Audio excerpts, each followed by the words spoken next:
What if I told you that the most powerful weapon ever created doesn't fire bullets, doesn't launch missiles, doesn't even make a sound, it simply opens its eye. And once it does, history can never hide again.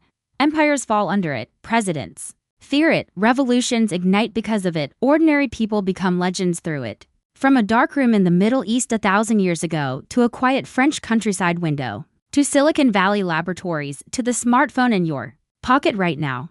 The camera did not just capture history, it rewrote it.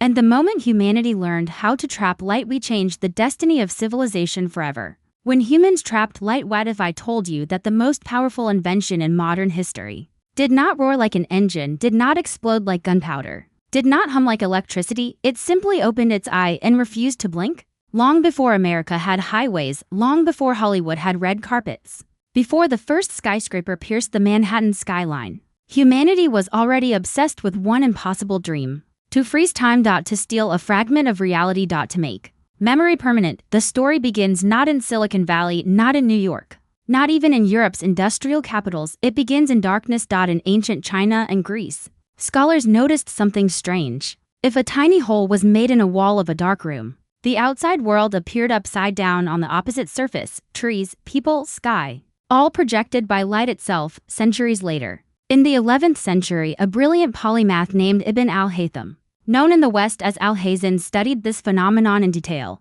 Working in what is now Iraq and Egypt, he described the principles of light traveling in straight lines. He refined the camera obscura, Latin for dark chamber. It was not a camera yet. It could not capture images, but it proved something revolutionary: light could paint. Fast forward to the Renaissance, artists across Europe used camera obscura boxes to trace landscapes with astonishing accuracy. The device was portable by then, a wooden box with a lens on one side and a screen inside. Painters used it as a tool, but scientists saw something more, a possibility. The first true leap toward photography came in early 19th century France. A quiet inventor named Nicéphore Niépce was obsessed with permanence.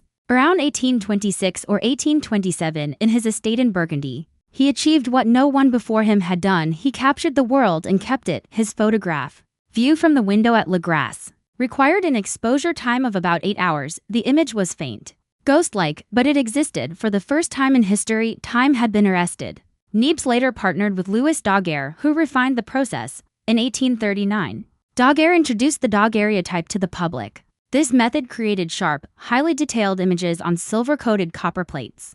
When the French government announced it as a gift to the world, the reaction was electric. In the United States, newspapers erupted with excitement. Americans, driven by frontier ambition and entrepreneurial instinct, immediately saw opportunity. By the 1840s, daguerreotype studios flourished in New York, Boston, and Philadelphia. Portraiture, once reserved for the wealthy who could afford paintings, became accessible to ordinary citizens, farmers, soldiers, immigrants. For the first time, the American identity could be visually documented. Then came George Eastman. If Niépce trapped light and Daguerre refined it, Eastman democratized it. In 1888, Eastman founded Eastman Kodak Company and introduced the Kodak camera with the slogan, "You press the button, we do the rest." The camera came preloaded with film. After shooting 100 exposures, customers mailed it back to Kodak for processing. Simplicity changed everything. Photography moved from laboratories to living rooms.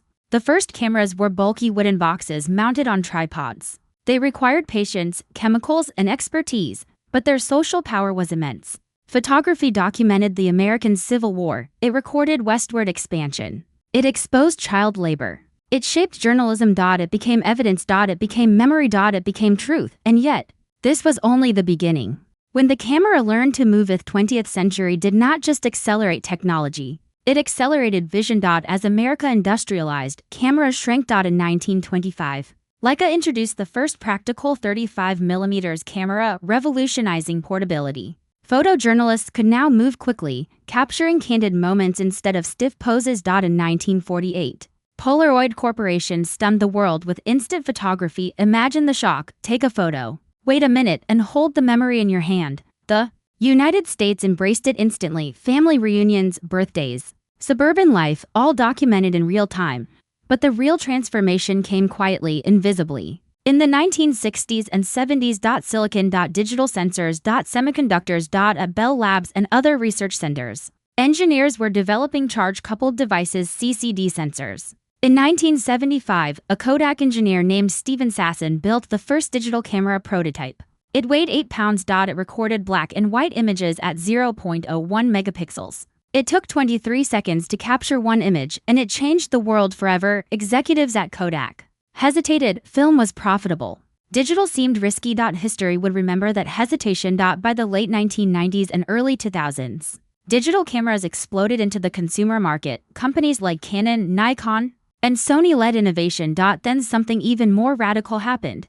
The camera moved into the phone. In 2007, Apple Inc. introduced the iPhone. While not the first camera phone, it redefined usability and ecosystem integration. Suddenly, every American carried a camera in their pocket. No dark rooms. No film rolls. No waiting. Photography became instantaneous and global. Social media platforms transformed images into currency. A single photo could influence elections, markets, culture. The camera was no longer just a recording device. It was a broadcasting weapon. It shaped protests. It documented police brutality. It fueled movements like #MeToo and Black Lives Matter. In journalism, citizen footage became frontline reporting. In business, product photography drove e-commerce. In science, cameras peered into space via NASA telescopes and into cells via electron microscopes. Types of cameras multiplied.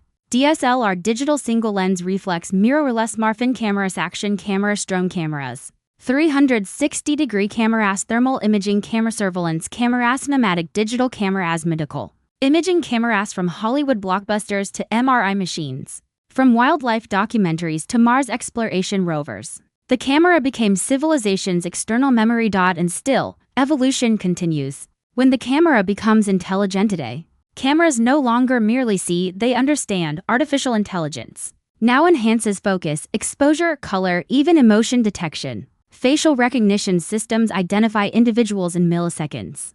Autonomous vehicles rely on multi-camera systems to navigate safely. Security systems analyze behavior patterns. Retail stores use computer vision to manage inventory. Hospitals employ imaging to diagnose disease with precision that rivals human doctors. The economic impact in the United States alone is staggering. The camera industry fuels billions of dollars annually across hardware manufacturing, software development, media production, security infrastructure, and cloud storage. But the most astonishing frontier lies ahead. Quantum imaging research may allow cameras to see through fog and walls. Computational photography will merge multiple exposures into hyperreal visuals. Neural networks will generate synthetic imagery indistinguishable from reality. Space exploration cameras will photograph exoplanets in unprecedented clarity. Augmented reality glasses may project information directly into human vision. Soon, cameras may not just record what happened, they may predict what will happen. Yet this power brings questions. Who controls the lens? Who owns the data? What happens when reality can be perfectly simulated? In America, a nation built on freedom, innovation, and media influence, the camera stands at the intersection of liberty and surveillance. It empowers democracy. It challenges privacy. It preserves history. It can manipulate perception. From a dark chamber in the 11th century to AI-powered vision systems orbiting Earth, the camera has evolved from a scientific curiosity into one of the most transformative technologies in human history. It allowed humanity to do something previously reserved for memory and myth, to defeat forgetting. And perhaps one day, when historians look back at our era, they will not define us by our wars or our wealth. They will define us by our images. Because when humanity opened the eye of the camera, it never closed it again. The camera began as a shadow in a dark room. It became a mirror for civilization. Now, it is becoming a mind, and the next image it captures may change everything.